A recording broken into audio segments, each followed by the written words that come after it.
Alors,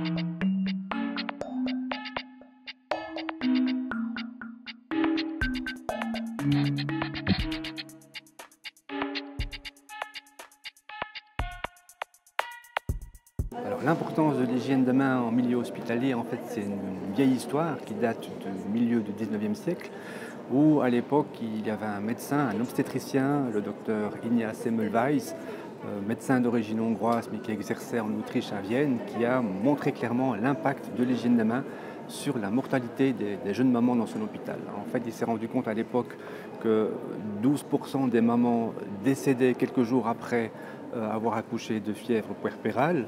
En 1847, ça m'a monté jusqu'à 18%, et puis il avait comme mission de trouver l'origine de cette mortalité inhabituelle.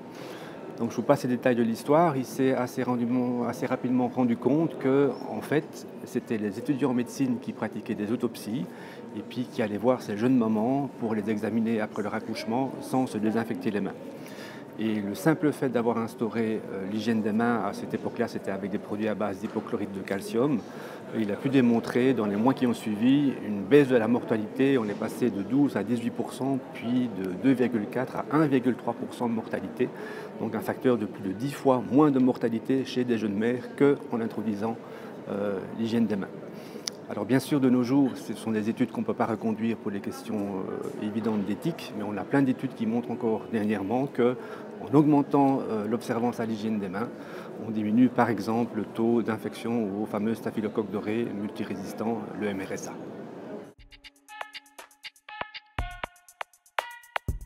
Alors la particularité du projet de l'hôpital neuchâtelois, c'est sa durée, son ampleur, mais aussi les outils marketing et communication qu'on a mis en place. Sa durée, on a commencé en 2012 sur 47 services de l'hôpital neuchâtelois, sur les 7 sites de l'époque de l'hôpital neuchâtelois, en observant tous les collaborateurs qui ont des contacts avec les soignants, avec les patients, pardon, donc aussi bien les soignants que les médecins, mais aussi des corporations professionnelles comme les physiothérapeutes, les ergothérapeutes et les techniciens en radiologie médicale. Les outils mis en place durant toute la campagne, durant tout le projet depuis 2012, ont vraiment visé à soutenir l'amélioration des collaborateurs au sein de l'hôpital neuchâtelois en lien avec l'hygiène des mains. On a publié des journaux qu'on a rendus avec les fiches de salaire qui ont touché tous les collaborateurs, aussi bien les non-soignants, pour vraiment les impacter sur ce changement de culture institutionnelle en lien avec l'hygiène des mains. En fonction des moments du projet, il y a eu des séquences d'observation, des moments d'hygiène des mains un peu moins efficaces que d'autres. On a fait des campagnes d'affichage dans tous les lieux de soins qui ont aidé à remonter ces moments un peu plus faibles. On a eu des outils comme des réglettes de poche, des supports de flacons de poche pour la solution hydroalcoolique, des présentoirs, des distributeurs muraux un peu partout dans l'hôpital neuchâtelois.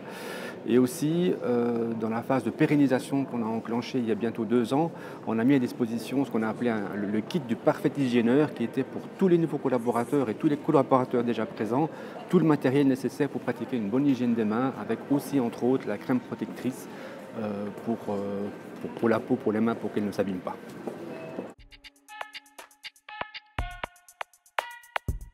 Alors les résultats sont bons. Bien avant de commencer le projet en 2012, le site de Portales et de la Chaux-de-Fonds avait participé à une enquête nationale en 2005. On avait pu montrer qu'on était à 50% d'observance à l'hygiène des mains. Ce n'étaient pas des résultats très extraordinaires, mais qui étaient dans la tendance du moment.